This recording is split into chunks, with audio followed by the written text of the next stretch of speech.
各位歡迎收睇財政預算案論壇，我係 Now TV 嘅黃海迪。政府啱啱發表咗新一份嘅財政預算案，入邊包含咗來年嘅紓困措施、財政狀況，甚至連長遠嘅經濟預估都有。不過市民對於內容以及各個範疇仍然都有唔少嘅疑問㗎。今晚嘅論壇我哋就揾嚟咗財政司司長作進一步嘅展釋。呢個時候先介紹我身邊嘅主角，就係財政司司長曾俊華。大家好。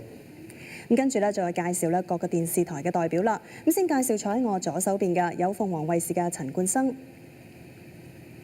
亞洲電視嘅陳啟樂。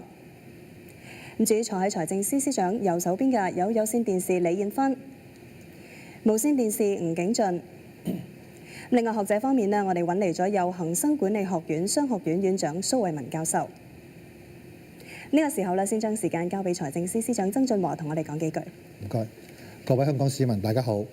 今年預算案嘅主題係競爭力。香港有好多方面都係有不錯嘅優勢嘅，亦都有好多機會。只要我哋自強不息，就可以把握呢啲機會。